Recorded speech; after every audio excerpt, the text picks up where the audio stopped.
Bien, amados hermanos, ¿cómo están? Una alegría para mí poder verlos, saludarlos y también a mis hermanos que están aquí en el Zoom, a ti que estás viendo los videos, a ti que has llegado a este video y se te ha presentado y te deseo que lo escuches, escúchalo. Estamos siguiendo un estudio muy importante del Antiguo Testamento, hablando de síntesis y panorama. Estamos en el libro del Génesis, estamos llegando a la lección 8 y ha sido 8 lecciones, 8 estudios de wow, que nos dejaron impresionados, edificados, también exhortados, y te animo a ti a que puedas seguir los estudios también. Y hoy hemos llegado a la segunda parte de la historia de este hombre, un hombre que ha marcado la distinción, ¿no? Tanto en el Antiguo Testamento como en el Nuevo Testamento. Es el nombre, es el hombre más repetido en el Antiguo Testamento, más apuntado también como en el Nuevo Testamento. Pablo, Pedro, Santiago van a apuntar a él porque sin duda fue un hombre muy importante dentro de la etnia, de la nación de Israel, de su esencia, de su origen, pero también en el tiempo de la gracia para los gentiles, para la iglesia, es un hombre muy, pero muy importante, tanto que la Biblia nos llama también hijos de Abraham, porque él es el padre de la fe. Entonces, les animo a que continuemos este estudio de la vida de Abraham. Finalizábamos con una historia, con la parte tal vez trágica del Génesis del 12 para adelante, en la destrucción de estas dos ciudades que se habían corrompido y pervertido, que son Sodoma y Gomorra, donde Lot está habitando ahí, ¿no? Y algún hermano decía, ¿por qué él salva a Lot? ¿Por qué Lot, estando ahí, vuelve dos veces?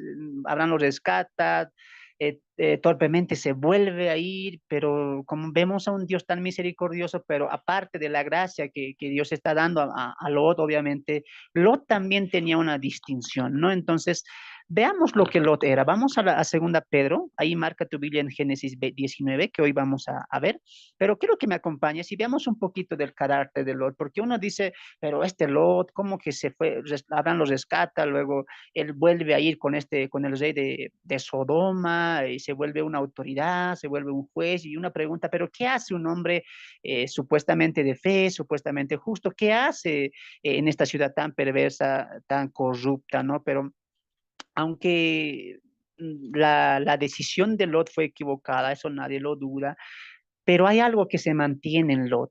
¿Qué es eso? Y el apóstol Pedro va a apuntar a eso. Vamos a segunda Pedro capítulo 2, segunda Pedro capítulo 2 y mira lo que Pedro describe, ¿no? Acerca de este hombre llamado Lot, el sobrino de Abraham. Segunda Pedro capítulo 2, verso 6. Segunda Pedro capítulo 2, verso 6.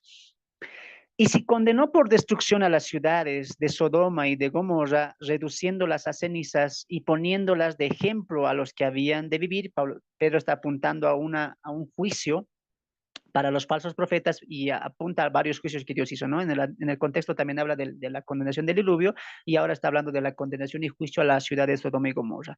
En el verso 7 dice lo siguiente, y libró. Ese librar es salvar, ¿no? ¿Salvar a quién? Subraya eso y dice al justo Lot, al justo Lot. Y esto es lo que Pedro describe, ¿no?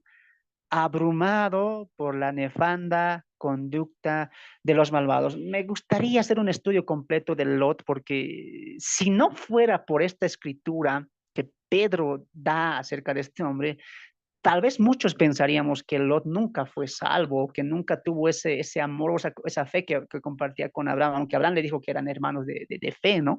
Porque desde su partida o su división que hace, o la separación, perdón, que hace con Abraham, él elige lo mejor, ¿no? Elige lo mejor y le da a Abraham como que algo ¿cómo lo decimos? No tan producible la tierra, algo un poco más inferior. Y él ve la llanura y ve hay agua, están los campos fértiles, y Lot toma una actitud capaz soberbia, ¿no? Capaz de no tener, mira, ese es su tío, quien le ayudó, o sea, hay muchas cosas por gratitud. Debía pedir a Abraham, bueno, Abraham, tú decides, ¿no? Pero Abraham le dije, donde tú quieras vaya, yo no iré. Y Lot como que dice, muy bien, yo me voy por este lado, ¿no? Y toma el camino fácil.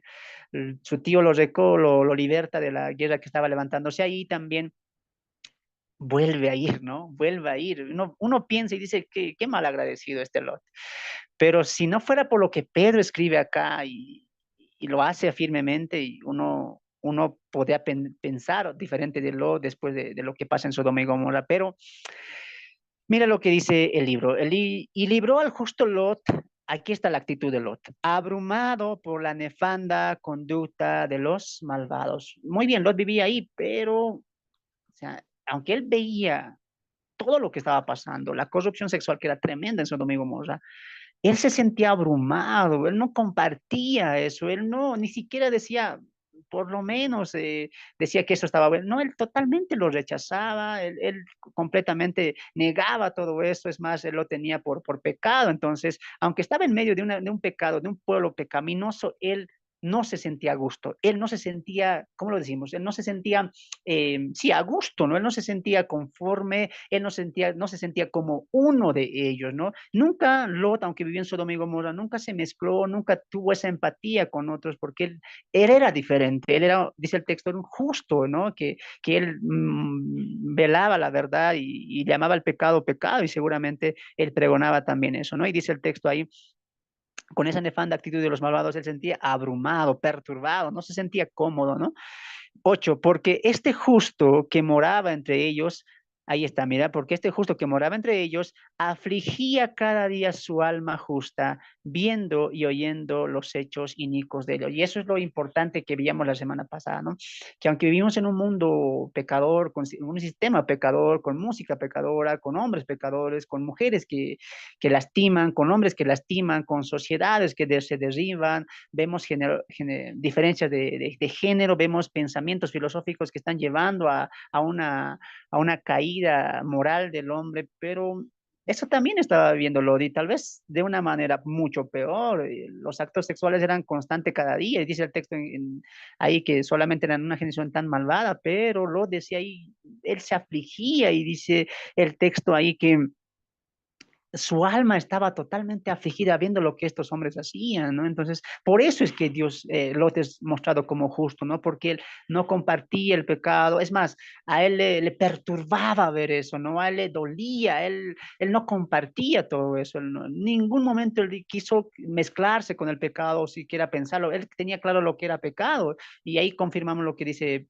Abraham en Génesis cuando hace su separación de su sobrino, ¿no? No le dice sobrino, no le dice familia, le dice porque está mal que peleemos, porque está mal que haya disensión entre nosotros, porque nosotros somos hermanos, le dice, ¿no? Entonces vemos ahí la fe de Lot y entendemos también ahora por qué Lot fue librado también de, del castigo de Sodoma y Gomorra, ¿no? Ahora recuerdan que Lot estaba saliendo con su mujer y sus dos hijas, sus dos nueros, perdón, sí, sus dos nueros no quisieron salir, se quedaron en Sodoma, fueron consumidos también por el fuego.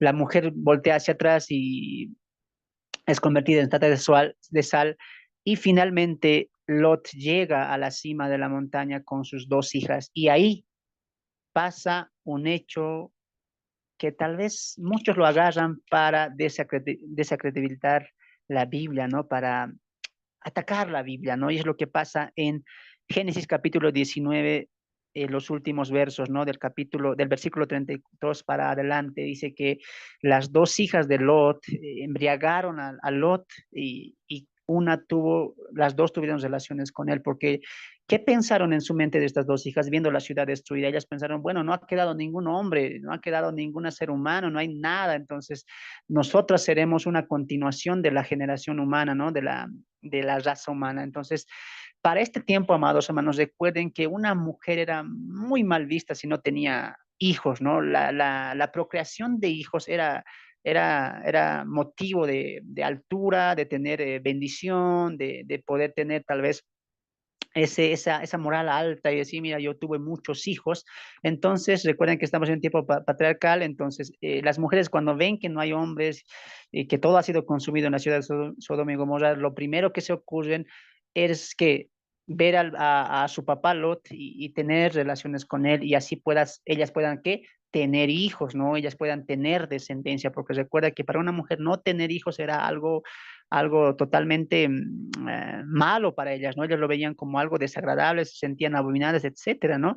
Y cometen este acto, ¿no? Y muchos se agarran de esto y dicen, pero ¿qué pasó aquí? ¿Por qué Dios permitió eso? ¿Por qué? Mira, aquí en la Biblia vemos estas cosas, por eso la Biblia no es santa, y atacamos la Biblia. Ahora, número uno, recuerden que esta es una historia, no te está diciendo que hagamos eso, ¿no? Entonces, a veces cuando pensamos y vemos la Biblia, rápidamente lo aplicamos y decimos, mira, él lo hizo y ¿por qué nosotros no lo podemos hacer, no? Entonces, recuerda que el género literario es muy importante. Esta es una historia, nos está narrando lo que pasó con Lot, ¿no? Dios muchas veces en el trayecto de la Biblia va a permitir ciertas cosas, pero eso no significa que lo esté aprobando. Por ejemplo, cuando Sara dio a Agar a Abraham, eso no era el plan de Dios, pero Dios pudo impedirlo, sí, pero Dios lo permitió, ¿no? Y tú no vengas y puedes pensar, pero de Ismael sí nacieron hombres que alabaron a Dios, no, de Ismael que se juntó con Egipcia, volvió a Egipto y empezó una nación, los ismaelitas, que fueron tremendos paganos, ¿no? Entonces, muchas veces Dios permite cosas, pero no, eso no significa que Dios lo esté aprobando, ¿no? En este caso, Dios ha permitido esta unión de estas dos hijas con su padre. Ahora, ¿por qué mayormente, perdón, por qué Moisés está reflejando esto? Y esto anótense o subrayen ahí en sus Biblias, tengan su resaltador listo. Recuerden que Moisés está narrando los orígenes de la nación de Israel y el origen también, y los orígenes también del mundo pagano, de las falsas religiones, como también de las naciones que estaban gobernadas por hombres. Y recuerda que cuando Moisés escribe el Génesis, está en el periodo del Éxodo, ya pronto para empezar la conquista de la tierra prometida que ellos tenían que habitar, ¿no es cierto? Entonces, Moisés también va a poner foco a los orígenes de las naciones que estaban ya habitadas en Canaán, ¿no?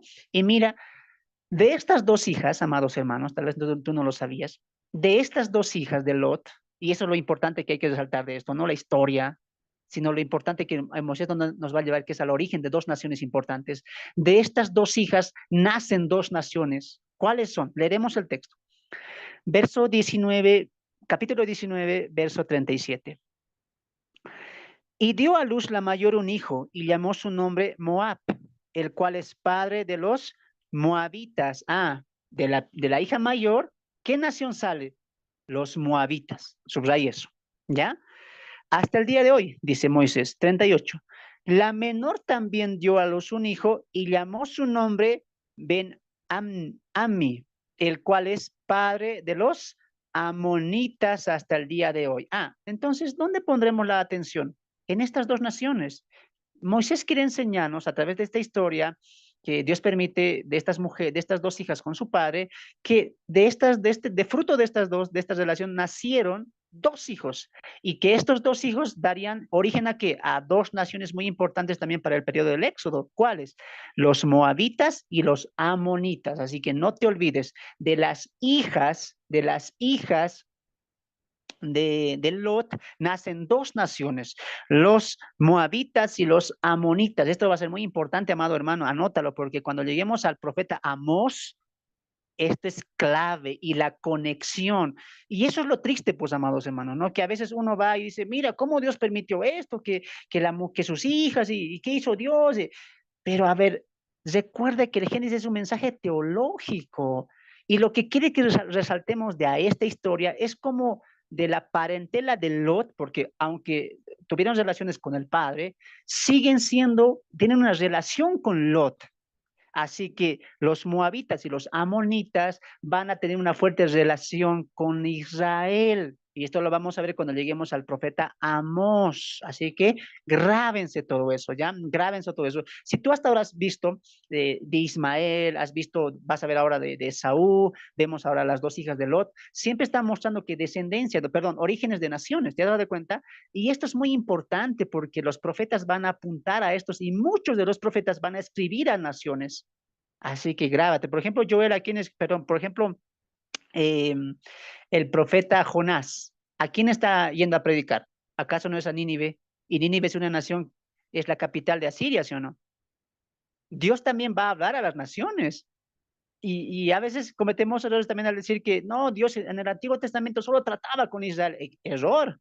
Por eso no te pierdas los estudios que estamos haciendo del Antiguo Testamento. Dios tenía el plan, o también tenía en sus planes, también estaba salvar a las naciones. Nunca Dios quiso tener un trato exclusivo con Israel. Siempre fue que Israel administre las cosas de Dios para que las naciones vecinas puedan ver y conocer a través de Israel al Dios vivo y verdadero.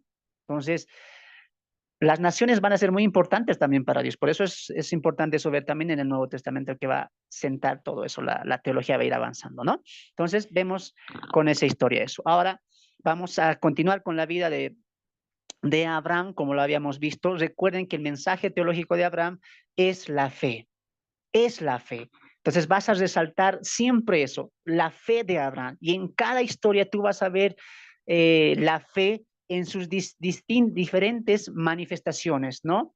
Como cuál, como confianza, lealtad, seguridad, etcétera, amor, ¿no? Entonces, todo eso va sirviendo en la vida de Abraham, ¿no? Ahora, recuerden que después de esto, Abraham se queda con el rey de Abimelech, ¿no? En Gerar, y este rey también, por segunda vez, hermanos, por segunda vez, lo había hecho ya con el faraón, y ahora lo va a hacer con el rey de Gerar, que es Abimelech. Abraham vuelve a decir que Sarai es su hermana. Y uno se asombra y dice, pero hermano, y si ya Sara era tan mayor, ya tenía casi los 90 y algo, y aún así el rey quería poseer a Abraham, porque dice el texto que era una mujer de un aspecto muy hermoso, o sea, que era una mujer muy, muy hermosa, ¿no? Aún, como alguien decía, no, y ni la edad le pasaba a Sarai, seguía siendo una mujer muy, muy hermosa. Entonces Abimelech le quiere tomar a Sarai, a Sara, perdón, y obviamente tenía que morir Abraham, ¿no? Porque eso era como que la estrategia de los reyes, de los poderosos, y eso, ¿te das de cuenta cómo concuerda con lo que vimos en Génesis capítulo 6? ¿Te das de cuenta cómo la teología, leer un libro completo, nos abre la teología o la interpretación correcta de un pasaje, de un capítulo?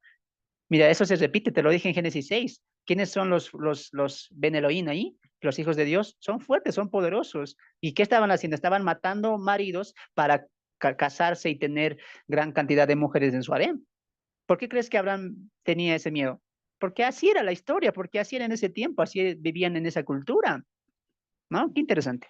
Entonces, Dios vuelve a aparecer a Abimelech, cierra los vientres de su reino para que no puedan procrear, y Dios hace eso para que Abraham, para que Sara pueda volver con Abraham, ¿no? Posteriormente a eso, él se aleja más alejado de las tierras de Gerar, empieza a hacer su propio campamento, y Abimelech se lo permite porque Dios le había dicho eso también, ¿no? Y en este trance nace el tan ansiado y querido y adorado por Abraham, por Sara, el primogénito, ¿no? Vamos al capítulo 21, verso 1. Visitó Jehová a Sara, recuerdan lo que vimos de los tres ángeles, de los tres seres celestiales. Visitó Jehová a Sara como le había dicho, e hizo Jehová con Sara como había hablado. ¿Te das de cuenta que el hombre que estaba hablando con Abraham, el que le dice, el que tiene una conversación con Abraham, y Abraham le dice, mira, si hay 50, aún castigará, si hay 40, si hay 30, 20, 10, ese hombre, ¿quién era? Quien Abraham lo estaba viendo. ¿Quién era? Era Jehová. Y el mismo texto lo vuelve a corroborar, porque ese hombre, ¿qué le dice? ¿Dónde está Sara, tu mujer? Ella concebirá, y Sara se ríe. ¿Te acuerdas de esa escena? Ahora mira lo que dice el texto del capítulo 21. Y visitó Jehová. ¿Te das de cuenta? A Sara como había dicho, e hizo Jehová con Sara como había hablado. Y Sara concibió y dio a Abraham. ¿Quién era? Era Jehová, era Dios, ¿no? Y dio a un hijo en su vejez, en el tiempo que Dios le había dicho, y llamó a Abraham el nombre de su hijo que le nació, que le dio a luz Sara, Isaac. Isaac, por si acaso, significa risa, ¿no? O sonrisa también. Y esto porque Abraham sonríe cuando Dios le dice que tendrás un hijo, y también posteriormente Sara ríe también, ¿no? Por eso se le conoce con ese nombre, ¿no? Isaac, la risa, ¿no? El que ríe también puede ser, ¿no? Y era Abraham de 100 años cuando conoció a Isaac, cuando nació Isaac, su hijo, ¿no? Entonces empieza ya el nacimiento del primogénito. Eh, Recuerden que para ese momento ya existía un hijo de Abraham, que era Ismael, que había tenido con la esclava egipcia Agar. Y saben ustedes la historia, que hay un conflicto entre mujeres, ¿no? Entre Sara y Agar. Y Sara le dice, mira, Abraham, yo quiero que votes a Agar, no la quiero ver porque el hijo, Ismael, está siendo bruto, está siendo tal vez de una manera indiferente, está tratando a Isaac. Entonces, abrumado por eso, Abraham duda en poder despachar a Agar, pero Dios se le aparece y le dice, no te preocupes, haz como Sara te dijo, porque él le dijo claramente que en Isaac será llamada descendencia, aunque él tuvo un primogénito con la mujer egipcia, pero la promesa no estaba con Ismael, sino estaba con quién, con Isaac, ¿no? Dios le prometió que en su primogénito, en su descendencia, en este caso Isaac, el hijo de la promesa, en él recaería las bendiciones que tenía eh, Abraham, ¿no? Entonces, ahí nacen dos hijos y hoy por eso el islamismo, amados hermanos, el islamismo piensa lo contrario, ¿no? La religión islam, aunque también creen como el judaísmo en el padre Abraham, pero ellos no entienden que el hijo de la promesa fue Isaac, como lo dicen la religión judía, ¿no? La religión islamista, ¿qué dice? No, el hijo de la promesa no fue Isaac, el hijo de la promesa fue Ismael, por eso son ellos del Islam, pues, ¿no? Y ellos tienen la luna como figura, etcétera, ¿no? Y es bonito, sería bueno también que averigües acerca del Islam, que ellos mayormente atribuyen al hijo de la promesa, ¿a quién? A Ismael, ¿no? A Ismael. Entonces, después de esto vemos a Agar despachada, Dios se le aparece porque una escena muy triste porque el hijo Ismael estaba a punto de morir por la falta de provisión de agua, ¿no? Entonces la mujer se aleja, la madre se aleja y dice, yo no quiero ver morir a mi hijo, se va a un lugar un poco más alto y Dios le aparece, ¿no? Y le dice, Agar, ¿por qué estás así? He escuchado el clamor del joven, ve y Dios le abre los ojos para que pueda haber un manantial de agua, ¿no? Y le da la promesa que de Ismael también 12 príncipes se levantarán. Y eso es por eso la confusión tal vez del Corán, que ellos tienen como Biblia, que ellos apuntan que no es que Jacob tuvo 12 hijos, los 12 patriarcas, es que Ismael tuvo 12 príncipes y estos 12 son las 12 tribus que Dios escogió para formar un pueblo. Por eso hay un conflicto allá hasta el día de hoy en Medio Oriente contra los palestinos, ¿no? Entonces, parte de la historia. Ahora, en todo este trayecto llega lo más importante, o tal vez una escena que nadie se le iba a pensar. Porque si tú vas leyendo el Génesis, la historia, llega hasta el capítulo 22 y dices, ¿y aquí qué pasó?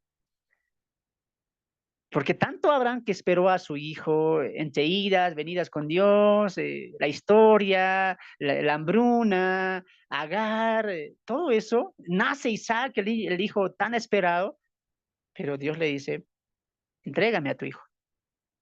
Vamos al capítulo 22 y llegamos a la escena más resaltante de Abraham, donde la fe de Abraham va a ser probada. Capítulo 22, verso 1. Aconteció después de estas cosas que probó Dios a Abraham y le dijo a Abraham, y le dijo, Abraham, y él respondió, heme aquí, y dijo, toma ahora tu hijo, tu único Isaac, a quien amas, y vete a tierras de Moriah y ofrécelo allí en holocausto sobre uno de los montes que yo te diré.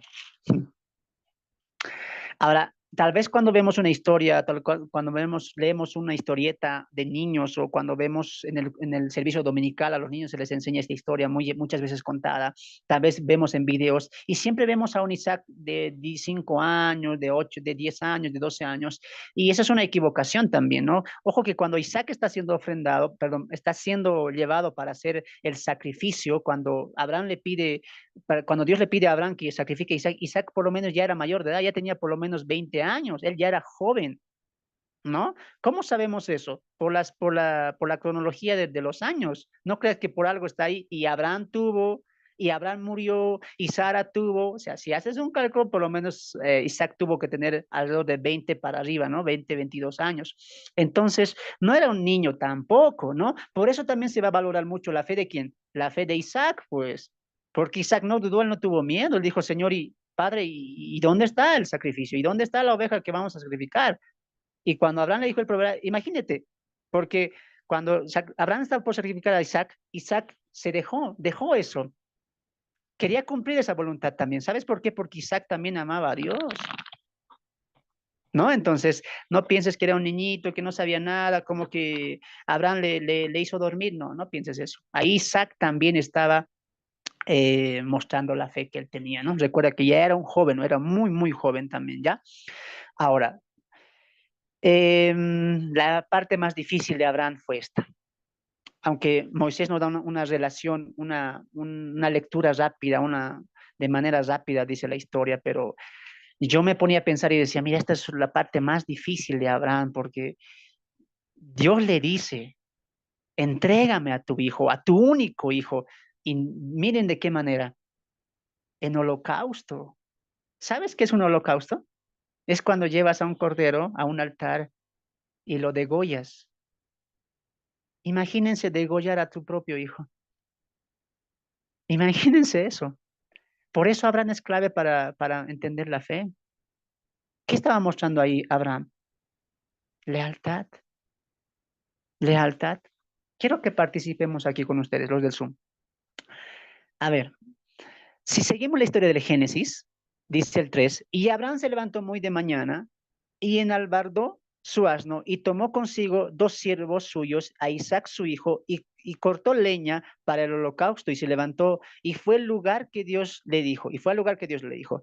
Al tercer día alzó Abraham sus ojos, wow, yo me imagino que estos 3 días han sido terribles para Abraham, saber dónde está yendo y a qué está yendo, y dice, y vio el lugar de lejos, entonces dijo Abraham a sus siervos, esperadme acá con el asno, y yo y el muchacho iremos hasta allí y adoraremos y volveremos a vosotros. Y tomó Abraham la leña del holocausto y lo puso sobre Isaac su hijo, y él tomó en sus manos el fuego y el cuchillo, y fueron ambos juntos. Entonces habló Isaac a Abraham su padre y dijo, Padre mío, y él respondió, heme aquí, mi hijo.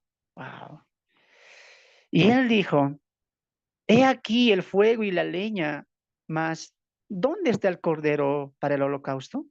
Y respondió Abraham diciendo, Dios proveerá, Dios se proveerá de cordero para el holocausto, hijo mío. E iban juntos.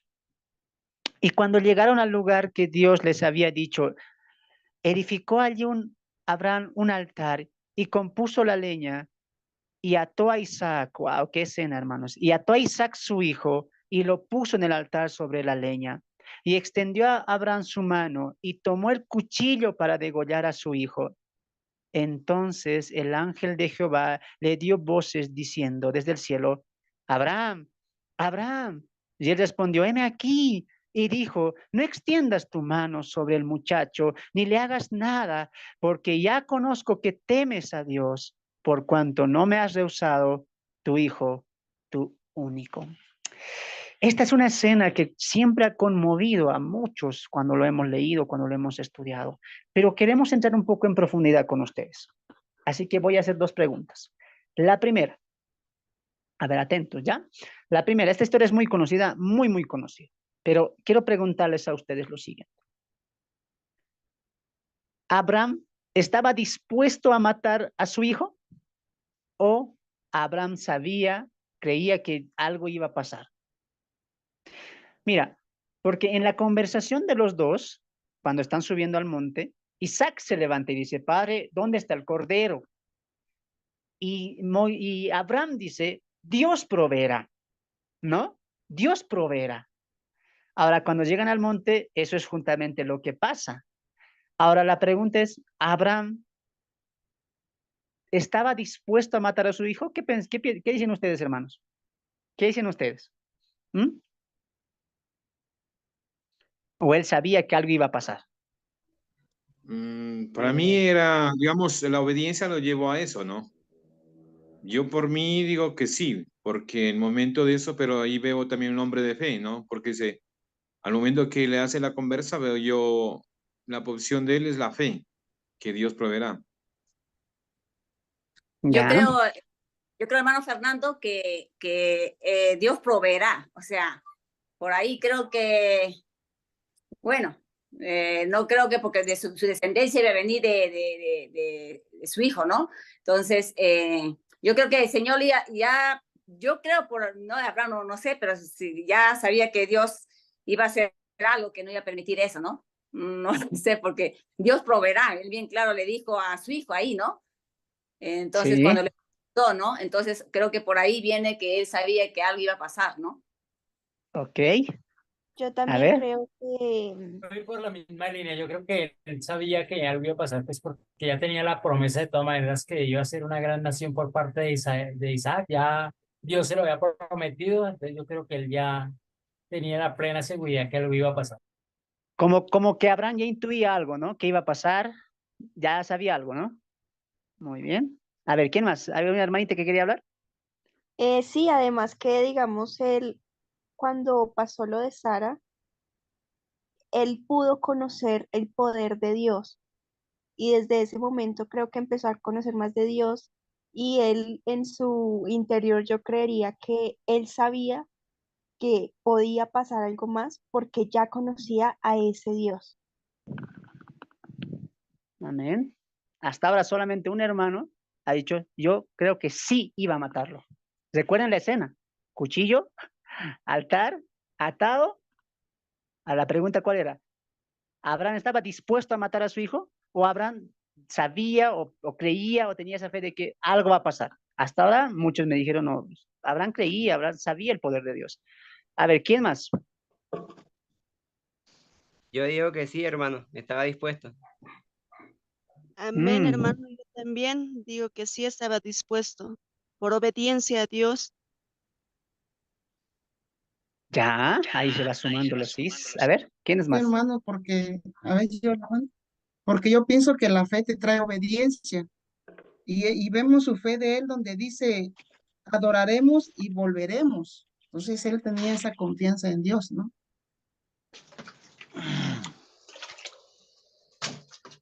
Bueno, mis hermanos, buenas noches. Yo creo que también sí lo iba a matar, o sea, lo iba a sacrificar porque creo que es Pablo que, bueno, o en hebreo, no estoy seguro, donde dice que cuando habla del héroe de la fe, si no me equivoco, creo que es en hebreo donde dice que él sabía que Dios estaría dispuesto a regresarse a lo de los muertos. Lo estoy parafraseando, por supuesto, pero algo así dice.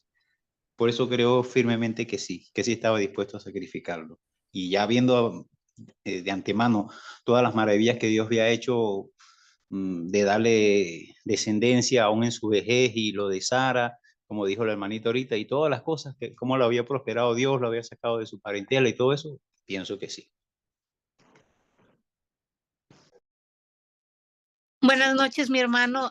Yo creo que la clave está en ese versículo donde dice, no, Dios se proveerá. Creo que ahí nos habla de que su confianza estaba que el Señor iba a hacer algo. Y como lo decíamos, ¿no? O sea, ya había visto la mano del Señor, ya había visto su promesa cumplida de darle el hijo. Entonces su confianza estaba de que Dios iba a hacer algo para, ahora sí que en el último momento él iba a hacer algo, ¿no? Gracias.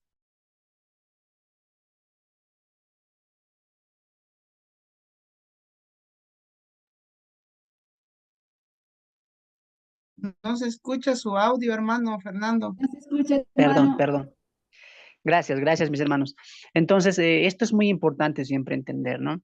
Que cuando vamos a estudiar la Biblia, que no pueda llevarnos también a lo que nosotros pensamos o lo que nosotros, recuerden una vez más, hermanos, que cuando van a leer un libro histórico, no vayan al pensamiento, porque ustedes ya saben lo que ha pasado, pero pónganse, hermanos, en la mente de Abraham en esos momentos. Eso es a lo que yo quiero resaltar. Siempre coloquen su foco a lo que está pasando. Ustedes ya saben lo que pasó, porque Moisés nos lo cuenta, pero pónganse a pensar en ese momento. Dios se le aparece y le dice, dame a tu hijo. Ahora, hay que diferenciar una cosa, amados hermanos, en esta historia, ¿ya? Dios le dice claramente, dame a tu hijo en holocausto, sacrifícamelo, le muestra el lugar, le dice dónde es y dámelo. Ahora, en ningún momento Dios le dice algo para decirle, mira, yo voy a proveer. No. ¿Quién dice Dios proveerá? Abraham. ¿Eso qué es? Es fe, es creer. Pero, ¿por qué Abraham estaba yendo allá? Hermanos, Abraham estaba dispuesto a matar a Isaac. Es más, ¿sabes por qué? Porque Santiago lo va a decir. ¿Por qué fue justificado Abraham? Por las obras. A ver, vamos ahí, a ver. Vamos ahí. Santiago capítulo 2:1, ¿ya? Santiago capítulo 2:1. Santiago capítulo 2:1. ¿Ya? Santiago capítulo 2:1. Libro de Santiago capítulo 2, verso 1, dice ahí, 2:21, perdón, 2:21. En el contexto está hablando de la fe sin obras, ¿no es cierto? De la fe sin obras, pero dice en el 21, no fue justificado por las obras Abraham, nuestro padre. Escuche esto. Cuando ofreció a su hijo Isaac sobre el altar, repito, no fue justificado por las obras Abraham, nuestro padre, cuando ofreció a su hijo Isaac sobre el altar. Miren aquí, voy a explicar esto. Recuerden una vez más que la Biblia va a arrojar algo teológico y algo del momento. Cuando estudien la Biblia, en especial libros históricos, nunca se vayan a que ya saben ustedes la conclusión, nunca adéntrense a la historia, adéntrense al momento y van a entender, van a escarbar más ricas cosas. Ahora, ¿qué está diciendo Santiago ahí? Está hablando de que las obras son manifestación de nuestra fe y por estas obras también hemos sido justificados, ¿sí o no? Claro. Ahora, yo te pregunto a ti, los que han dicho, no, sabía que algo iba a pasar. Recuerda que en esa ofrenda también Abraham fue justificado, es decir, declarado inocente, fue dicho, muy bien, es un hombre obediente. Ahora, si en el corazón de Abraham hubiera dicho, no, Dios va a hacer algo, Dios va a proveer, hermano, eso no se cuenta como justificación. Dice el texto aquí, mira, Abraham fue justificado porque ofreció a su hijo a Isaac en el altar.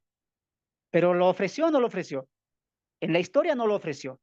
Pero en el momento, ¿qué pasó? Cuando él estaba subiendo al monte con Isaac, ¿qué pasó? Ya Isaac ya estaba muerto, hermanos. En el corazón de Abraham, ya Abraham le había dado su hijo a Dios. Él estaba dispuesto a matar a Isaac. ¿Por qué crees que el ángel le dice, ya, me he dado de cuenta? ¿Sabes por qué le dice eso? No, porque Abraham ya lo ha entregado. ¿Te das de cuenta? Eso es fe. Una fe que obedece, una fe que cumple, que es leal. Pero aquí como que hacemos un paréntesis y alguien dice, pero hermano, ¿y el hijo de la promesa? ¿Y qué pasó con la descendencia? Es que como que raro está esta historia. ¿Por qué Dios le dice eso? Porque era una prueba, pues. Porque una prueba, la más grande prueba de Abraham. Abraham en su corazón, hermanos, nunca dudó. Él lo entregó a su hijo. En pocas palabras, para Abraham, en su corazón, Isaac ya estaba muerto, ya estaba entregado a Dios, porque Dios pidió eso, ¿te acuerdas? Entrégamelo en holocausto. Abraham estaba dispuesto y decidido a matar. ¿Sabes por qué? Porque él en su corazón ya había obedecido. ¿Qué nos enseña eso? ¿Qué nos enseña eso? A ver, ¿qué nos enseña eso? Su único hijo, del que iba a nacer la promesa. ¿Qué te está enseñando eso? La importancia de quién? De Dios. Para Abraham, lo más importante era Dios. Ni siquiera su propio hijo, hermanos, el cual tanto esperaba, el cual tanto añoraba, el cual cuando lo vio en sus brazos, él lloró, él dio gracias a Dios. Ese Dios que le dio ese hijo, ese mismo Dios le está diciendo, dámelo a mí. ¿Sabes por qué Abraham es justo? Es el padre de la fe. Porque él obedecía, porque para él lo importante era Dios. Dios estaba encima de todo y encima de todos. Lo demuestra con lo económico cuando se lo devuelve todo al rey de Sodoma y lo demuestra ahora en lo personal, en la familia y dice, por encima estás tú y si tú me lo dices, yo lo voy a hacer. ¿Cuánto tenemos que aprender de este hombre? Entregó a su único hijo a Dios. En su corazón ya él había entregado a su hijo. Ahora, aunque esto iba a pasar, Abraham también confiaba en la promesa. Y dice Hebreos, lo que dijo nuestro hermano, vamos ahí, ¿qué tenía en su corazón Abraham? Abraham ya lo había entregado, pero él no pensaba que, un cordero va a aparecer. Él nunca tuvo eso en su mente. ¿Qué tuvo en su mente? Vamos a Hebreos, mira, Hebreos capítulo 11. Hebreos capítulo 11. Hebreos capítulo 11, ¿ya? Mira cómo es empatar la escritura, aprende así a estudiar ya. Hebreos capítulo 11, vamos ahí. Vamos al versículo 17, ya Hebreos 11, 17. Por la fe Abraham, cuando fue probado, ofreció a Isaac, y el que había recibido las promesas, ofrecía su unigénito. ¿Sabes, amado hermano? Me encanta cómo el autor a los Hebreos lo dice, ¿sabes por qué? Porque resalta la unicidad, o sea, único. Y Dios también lo dice a Abraham, ¿te acuerdas? Cuando dice, entrégame a Isaac, tu único. ¿Qué está mostrando Dios ahí, a ver, hablando de la fe? ¿Qué está mostrando ahí Dios? Que muchas veces, hermanos, Dios va a ver va a probar nuestra fe con lo que añoramos más. ¿Estamos dispuestos a perder? Porque uno dirá, lo más importante en este mundo es mi trabajo. Lo más importante en este mundo son mis hijos que me aman, que me reciben, que los quiero. O alguien dirá, es mi esposa que ha estado conmigo. Pero ¿estarías dispuesto a dejar eso que es tan importante, lo primordial, por Dios? Abraham lo hizo. Todo lo que Abraham amaba era Isaac, su único hijo, su heredero, su unigénito. Abraham amaba a Isaac. Y Dios le dice, eso que amas, dámelo a mí. ¿Qué está mostrando Abraham ahí? Yo te amo más a ti. Yo te amo más a ti, Dios. Eso es fe. No es solamente que Abraham creyó, Abraham amó a Dios.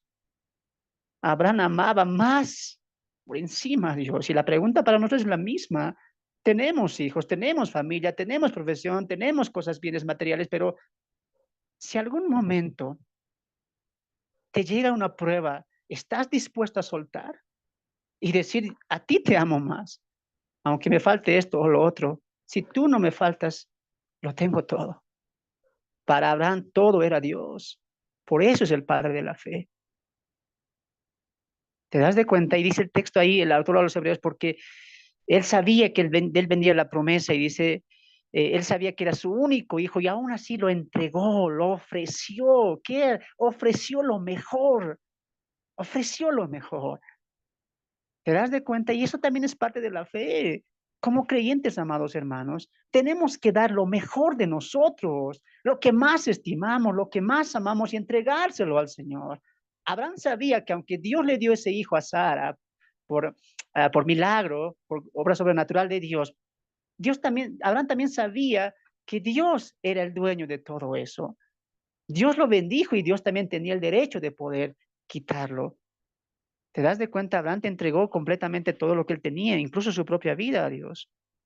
19. Pensando, ahí está lo que Abraham pensaba. Mira, pensando que Dios es poderoso para levantar aún de entre los muertos, de donde en sentido figurado, esta es la clave. Esto es empatar la escritura, mira, porque el autor a los Hebreos está cimentando, solidificando lo que Santiago, ¿qué dijo Santiago? ¿Fue justificado Abraham? Sí, porque le ofreció a su hijo, no porque quiso, no porque dudó, no, lo hizo, él lo ofrendó. Y mira lo que pensaba él al subir al altar, a llevar a Isaac, los dos solos. ¿Qué pensaba él? Estaba decidido a matarlo porque él decía, lo voy a matar, sí, pero Dios lo va a levantar de los muertos. Y el autor a los Hebreos dice, como en sentido figurado, volvió a levantar. ¿Qué está diciendo eso? El autor a los Hebreos está diciendo, mira, está diciendo lo siguiente. Abraham estaba dispuesto a matar a Isaac y Abraham pensaba, Dios lo va a hacer levantar de los muertos porque él prometió que en Isaac será llamada descendencia. Entonces estaba dispuesto a matar. El mayor lo mató en su corazón. Pero cuando aparece el ángel de Jehová y dice, Abraham, no lo hagas, detén tu cuchillo, el autor a los Hebreos dice que aunque Isaac no murió, pero en sentido figurado, volvió a vivir. No sé si me dejo entender. Volvió a vivir. ¿Por qué? Porque Dios vio el corazón de Abraham. Abraham ya había sacrificado a su hijo. ¿Impresionante o no? Eso es empatar la escritura con la escritura, ¿no? Y de buscar también el contexto lejano, ¿no? Entonces, Abraham sí hizo eso. Eso es fe también, ¿no? Eso es mostrar una fe, una obediencia a Dios por encima de todo. Lo que pasa después es que, ¿saben la historia? Aparece un carnero enredado en un zarzal y este es la ofrenda que Dios mandó, ahí Dios preservó también, y ahí, como diría Abraham, al subir, Dios proveyó un cordero y así acaba la historia, ¿no? Pero cuando avanza la teología vemos que esta escena es una proyección a lo que vendría en futuro. Cuando Jesús dice, Abraham vio mi día y se gozó, se está refiriendo a este día. ¿Sabes por qué? Porque en la discusión con los judíos él está hablando de su muerte, ¿no? Está hablando de un sacrificio. Ahora, cuando tú ves el Génesis capítulo 22, perdón, tú finalizas la historia de esta manera. Ah, qué alegría, no, al fin no murió Isaac, va a poder servir, y Abraham mostró ser un hombre de fe. Quedó bonita la historia ahí, pero esta historia solamente es una figura de lo que va a pasar en la cruz del Calvario, ¿no? Ese cuchillo que Abraham estaba a punto de degollar y de matar a su propio hijo, su único hijo, fue una figura de lo que pasó en la cruz. El Padre, escuche lo que voy a decir, el Padre estaba matando a Cristo en la cruz del Calvario. ¿Alguna vez te has preguntado quién mató a Jesús en la cruz? ¿Quién la mató? Alguien puede levantar la mano y decir, yo sé, los romanos. Otro día, no, su pueblo, los judíos. Otros se levantarían, no, el Sanedrín, los fariseos. No. El que mata al Hijo es el propio Padre. Y lo que está pasando con Abraham, sacrificando a Isaac, es una figura de lo que pasó en la cruz. Por eso Jesús dijo, Abraham vio mi día y se gozó. ¿Y cómo ustedes no se alegran viendo lo que Dios proveyó para ustedes, lo que el Padre ha proveído para ustedes? En la cruz, Dios el Padre tomó el cuchillo y mató a su hijo. ¿Para qué? Para satisfacer su ira. Acompáñame a Isaías 51. Isaías 51, quiero mostrarte esto en lo que el profeta Isaías refleja en el sufrimiento del Mesías. Vamos a Isaías 53 y mira esta parte. Isaías 53, vamos a leer desde el 7. Isaías 53, 7. Angustiado y afligido, no abrió su boca, como cordero fue llevado al matadero, y como oveja delante de sus trasquiladores, enmudeció y no abrió su boca. Por cárcel y por juicio fue quitado. Y su generación, ¿quién la contará? Porque fue cortado de la tierra de los vivientes, y por la rebelión de mi pueblo fue herido. Y se dispuso con los impíos su sepultura, mas con los ricos fue en su muerte. Está hablando de cuando José de Arimatea lo sepulta, ¿no? Fue sepultado en una tumba muy rica, ¿no? Que era de José de Arimatea. Y dice, cuando haya puesto su vida en expiación por el pecado, verá linaje, vivirá por largos días, y la voluntad de Jehová será en su mano prosperada. Ahora escucha esta parte. Verso 10 nuevamente dice, con todo esto, refleja el sufrimiento del Mesías, dice, con todo esto Jehová quiso quebrantarlo, sujetándolo a padecimiento. Quiero que entiendas esto. En la cruz del Calvario, el Hijo, su único Hijo, su primogénito, el Hijo de Dios, estaba siendo sacrificado por su propio Padre por amor a la humanidad. Y dice el texto ahí, con todo lo que sufrió, Jehová, ahí es el Padre, que dice, quiso quebrantarlo. Ahí es como dice el texto ahí en el 53, lo molió, hermanos. Ese quebrantar en el original es lo que aparece en el versículo más atrás, fue molido por nuestros pecados. O sea, Dios derramó el cáliz del sufrimiento, su ira completa en la espalda de Cristo en la cruz del Calvario. Fue Dios el Padre quien estaba castigando a su Hijo para que su Hijo recibiera el castigo por toda la humanidad pecadora. Y el apóstol Pablo diría en Corintios 10 que el justo murió por los injustos.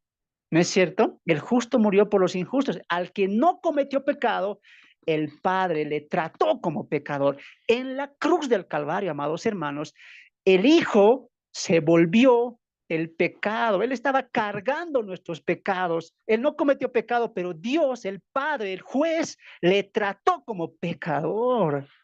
Lo quebrantó.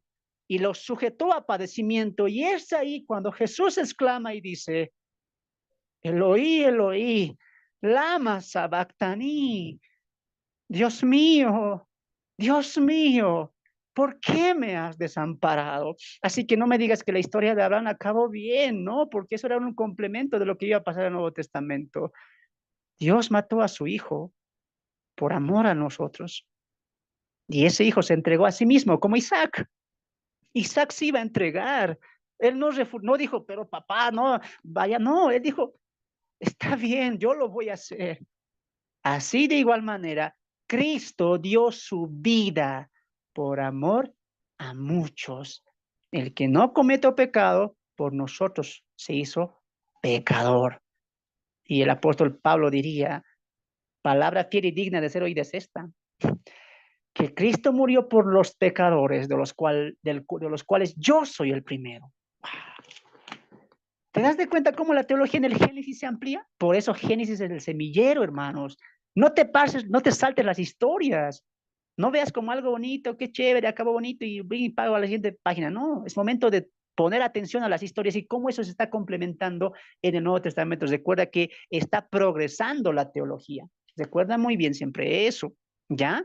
Entonces, qué hermoso que lo que nos muestra. Y tenemos un tiempito más. Espero que esto te haya quedado claro, hermanos. Esto es el evangelio puro lo que está pasando en esta historia. Así que te animo a que puedas estudiarlo mucho, pero mucho más, ¿no? Tras este momento impactante de Abraham, siempre recuerda eso, el mensaje teológico en la historia de Abraham, de Isaac y de Jacob, siempre va a ser eso. Y la historia de Isaac, aunque la Biblia no registra mucho de Isaac, muestra que es un hombre de fe, fue también donde el rey Abimelech se casó con Rebeca, muestra la importancia de esa unión también, como Dios obró a través del siervo Eliezer para conseguir a Rebeca de un lugar de la parentela de Abraham. Dios estaba manejando todo eso, estaba orquestando todo eso y también vemos a una Rebeca estéril, ora Isaac por su esposa y Sara también cree y Dios habla con ella y le dice, mira, de tu vientre saldrán 2 naciones, ¿no? Y el mayor servirá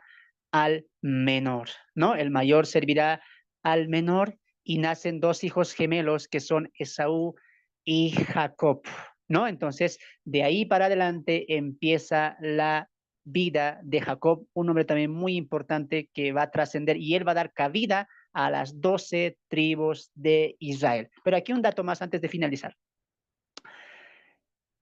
Cuando hacía esta pregunta, muchos respondían equivocadamente. ¿Cuántos hijos tuvo Abraham? ¿Cuántos hijos tuvo Abraham? Y uno se levanta y dice, 2. ¿Cuáles son? Ismael e Isaac, ¿no? La mayoría conocemos eso, pero no. Abraham se volvió a casar. ¿Sabías eso? Yo sé que algunos lo sabían, pero los que no, hay que leer, hay que leer. Abraham, cuando muere Sara, vuelve a casarse con una mujer llamada Setura. Y de Abraham, de esa mujer, de esa unión, que nacen hijos e hijas. Vamos al Génesis capítulo 25 para que me crean. Alguien dirá, no, hermano, no, ¿de dónde te has sacado eso? No, Abraham le fue fiel a Sara, no.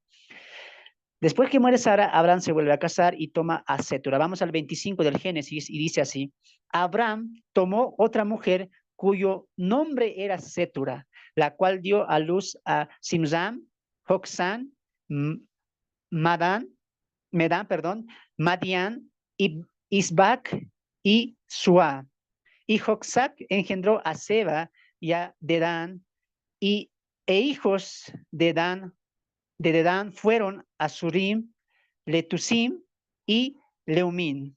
E hijos de Madián, ese Madián es importante notar, hermanos, porque de ahí también están naciendo los madianitas, ¿ya? Recuerda que cuando nos habla de genealogía, Moisés siempre va a apuntar que naciones, orígenes de naciones. Entonces, ¿por qué Abraham nos habla de esta parte de la vida de Abraham? Perdón, Moisés nos habla de la vida de esta parte de la vida de Abraham, porque quiere apuntar a orígenes también de naciones y apuntar también que de Abraham le nacieron otros hijos. Ahora, escuche lo que voy a decir, escuche lo que voy a decir. Atentos, por favor, porque esto es importante. Anoten sus Biblias, a ver, remarque esta parte, porque digan, muy bien, solamente tuvo mujeres, una mujer y varios hijos. Pasamos la página. No, resalte esta parte ahí. No los veo resaltando ahí, no los veo resaltando. Resalten esa parte. ¿Sabes por qué? Porque la promesa, el pacto fue con Abraham, ¿no es cierto? El pacto fue con Abraham. Y el pacto fue que Dios bendeciría a quién? a sus hijos de Abraham. Lo va a hacer con Ismael y lo hace también con Isaac.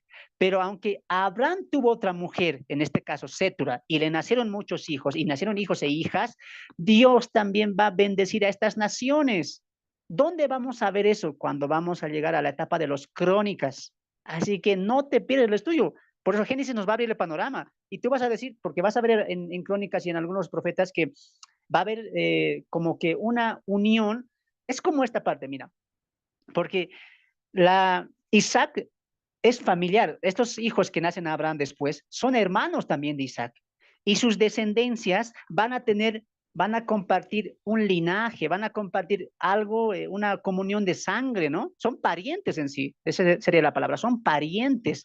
Por eso Dios va a preservar que la promesa de Abraham, ¿y qué va a mandar? Arrepiéntanse a esa nación. Por eso cuando va a empezar la conquista con los jueces, amados hermanos, y va a pasar al periodo de la monarquía de los reyes, muchas veces Dios va a dar oportunidad a este pueblo, no porque el pueblo sea religioso, que alaba a Dios, no, en realidad los pueblos que surgen de estas naciones son paganas, pero Dios, ¿por qué quiere que se arrepientan?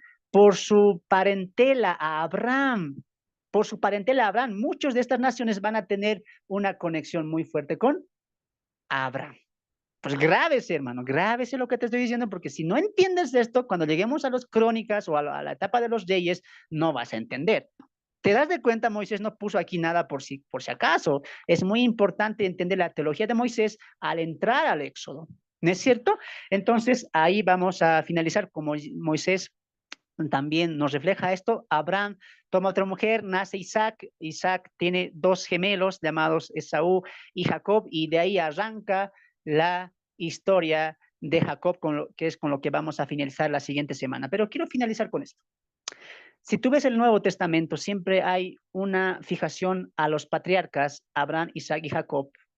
¿Por qué? Porque siempre se les atribuye la fe. La fe. Y siempre ese que sea tu margen. Yo te animo a ti. Haz un estudio de la vida de Abraham, pero con ese mensaje teológico, la fe. No solo, y vas a ver que en cada historia vas a ver manifestaciones de la fe. Confianza, lealtad, etcétera. ¿No? Por eso Abraham es el padre de la fe, porque su vida llena, sus historias, son muestras de que él amaba, era fiel, era leal, confiaba en Dios. Pregunta para finalizar, para todos ustedes. Cuando lleguemos a la eternidad, piensen bien, por favor, hermanos, cuando lleguemos a la eternidad, ¿se habrá acabado la fe? Repito una vez más, cuando lleguemos a la eternidad, estemos ya en la dispensación de la eternidad con Cristo para siempre, por los siglos de los siglos, ¿se habrá perdido la fe? ¿Ya no necesitaremos la fe? ¿Qué me dicen ustedes?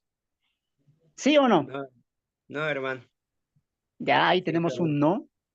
Mano Yo digo dice que sí. no. ¿Quién dijo que sí? A ver. Lenny. Ya muy bien. No. A ver, ¿quién más? Participen. Sí, no. ¿Quién dice? ¿Quién da más? No sé, Pedro, perdón, Pedro escribe y dice que el fin de nuestra fe es la salvación de nuestras almas. Así que pienso yo que por eso sí, y que la fe no es lo que vemos, pues, sino lo que sabemos que está, o sea, es la certeza de algo que aunque no lo vemos con nuestros ojos, pero ya cuando estemos allá en la eternidad, ya seremos conocidos, cómo fuimos conocidos y ya le diremos a él cara a cara. Pienso yo que por eso dije que sí.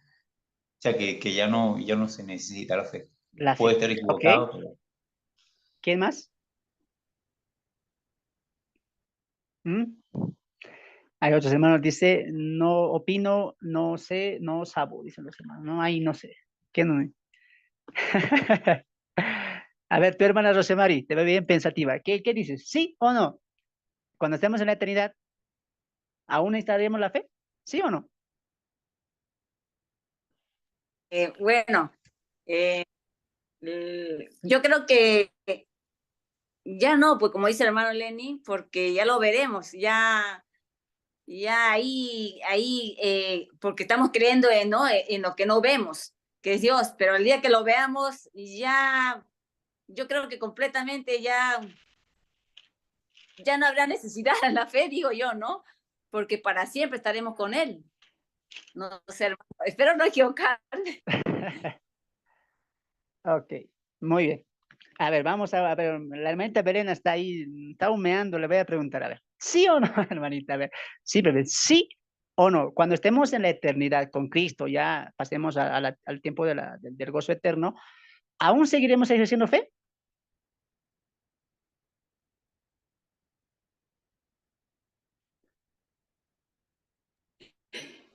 Yo creo que, a ver, no, me tiene confusa. La hermana dice, ¿por qué a mí? ¿Qué hice yo si estaba atiende? Muy bien, Sí. muy bien, miren. Esto es el problema a veces, hermanos, cuando tenemos un concepto tal vez muy arraigado, no solamente a un concepto que se maneja, sino también a darle una simplitud a esto tan importante. ¿Por qué? Porque recuerden que la salvación, hermanos, en toda la vida, en todos los periodos, siempre fue por la fe. Siempre fue por la fe.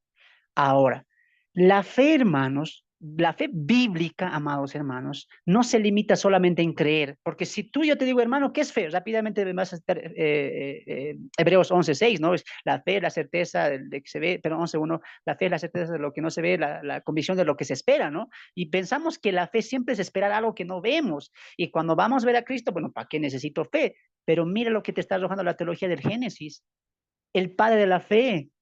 No solamente, mira, él hablaba con Dios, él tuvo un encuentro cara a cara con Dios, hermanos. La fe va a seguir siendo ejercida en la eternidad, porque la fe no solamente es creer o esperar algo que no vemos, la fe es confianza, la fe es lealtad, la fe es la adoración, la fe es el amor a Dios. Y en la eternidad esas cosas también va a haber. Por ejemplo, mira, te lo voy a poner así clarito. ¿Por qué crees que el árbol de la vida aparece en Apocalipsis? ¿Por qué crees que aparece en Apocalipsis el árbol de la vida? Porque el árbol de la vida del Génesis, ¿qué mostraba eso? ¿Qué quería Dios a través de ese árbol? Que había una dependencia de Dios, ¿sí o no? Dependíamos de Dios. El árbol, si no fuera por el árbol de la vida, el hombre moriría. Y en la eternidad muchos piensan que vamos a tener cuerpos indestructibles, como Superman, no nos va a pasar nada. No, va a ser cuerpo como el que tenemos. Nos vamos a caer, nos vamos a lastimar. Por eso el árbol de la vida va a estar ahí. Dice que esa nación es que da 12 frutos para la sanación de las naciones. Entonces, amados hermanos, en la eternidad, hermanos, vamos a ejercer fe, pero no con el aspecto, con la manifestación de creer o esperar, porque ya está Dios con nosotros, estamos viendo la gloria de Dios, pero la confianza sigue va a estar, la lealtad sigue va a estar, el amor a Dios sigue va a estar. Por eso, hermanos, que el autor de los Hebreos diría que el autor y el consumador de nuestra fe es Dios. Y dime, es Cristo, perdón. ¿Cristo se va a acabar? Nunca. El ejercer de la fe siempre va a estar con las cosas que va a ver de Dios. Por ejemplo, en el reino eterno también va a haber reinos. Lo dice Apocalipsis 22, que va a haber naciones que van a traer su alabanza o pleitesía a la nueva Jerusalén. ¿Qué va a haber ahí? Lealtad, confianza. Y en el milenio también. O sea, la fe, eso es lo malo a veces, hermanos, que lo atribuimos solamente en creer, esperar. Bueno, cuando Cristo venga, ya, ¿para qué necesito fe? Lo mismo hacemos a veces con la oración, ¿sí o no? Es que la oración estamos hablando a Dios que no nos ve. Bueno, pero la oración, amados hermanos, tiene por esencia que la adoración. La esencia de la oración siempre es la adoración a lo largo de la Biblia. Es una pleitesía. Y dime tú, los 24 ancianos, los cuatro querubines, ¿qué están haciendo? Están adorando a Dios. Por eso, hermanos, siempre tú pone tu mente en la teología de cómo Dios está utilizando esa palabra en la esencia de la teología bíblica, en el panorama de la Biblia.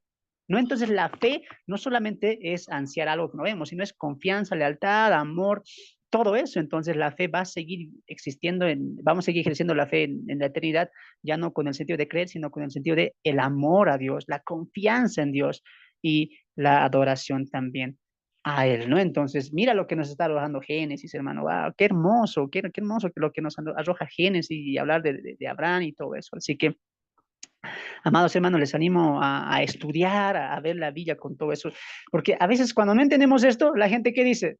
Hermano, no sé, yo le hablo a un amigo, le dice, ponemos Vladimir, mira, ven al Señor, yo voy a la iglesia, no te preocupes, yo también creo, yo también tengo fe, Y nosotros, cree en Dios y le dejamos porque no hemos entendido la fe, amados hermanos. Por eso tengo una prédica completa de qué es la fe bíblica y ahí estoy explicando qué es la fe y qué no es la fe.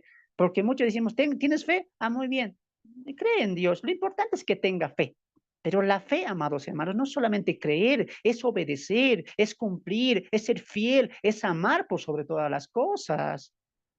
¿Te das de cuenta? Entonces, cometemos errores cuando no entendemos la esencia de la palabra y lo que Dios quiere mostrarnos a través de ese mandamiento que nos da, o de ese libre albedrío que nos da de ejercer fe, ¿no? Entonces, la fe va más allá, mucho, mucho más allá. Y ahora entiendes por qué la Biblia se centra en eso, porque el apóstol Pablo dice en Romanos 5 que tenemos entrada a esa gracia por medio de nuestra fe.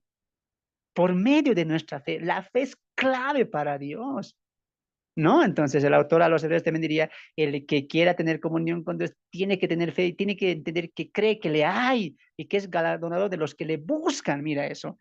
Entonces fe no solamente es, bueno, creo en Dios y ya ahí, creo que los dos somos hermanos, ¿no? Como alguien evangelizando vino ahí los mormones y le tocaron la puerta y le dijo, yo soy hermano y tú también soy hermano, pero voy a la iglesia de mormón, pero tengo fe. No importa, somos hermanos, los dos nos vamos a ir al cielo. ¿Por qué hemos equivocado la fe? Por eso alguien me dice, hermano, ¿qué de malo tiene estar con los testigos de Jehová? ¿Qué de malo tiene seguir a los adventistas del séptimo día? Al final son nuestros hermanos, también creen en Cristo, pero ¿has entendido qué es fe? Somos hermanos de la fe. ¿Y fe qué implica? Ponte a pensar eso. ¿Qué implica fe? Eso es lo que yo me puse a pensar. Y empecé a estudiar. Pues saqué un estudio completo de qué es la fe bíblica y qué no es la fe bíblica, ¿no? Entonces, hay mucho que aprender de algo tan simple o de algo tan conocido como la fe, que a veces por nuestra simplicidad o conocimiento no abarcamos el gran concepto o conocimiento que Dios quiere dar a través de su palabra. Así que, amados hermanos, les animo a que sigan estudiando, amplíen su conocimiento. Finalizamos la siguiente semana el Génesis con la vida de Jacob y la muerte de José. Y con eso finalizamos el Génesis. Recuerden que todo va a apuntar siempre a lo que va a venir después a la hilación y vamos a entrar a la etapa de la liberación en el Éxodo, amados hermanos. Así que, sin más, me despido de ustedes. Que Dios me los bendiga. Espero que este estudio haya sido de mucho provecho para ustedes.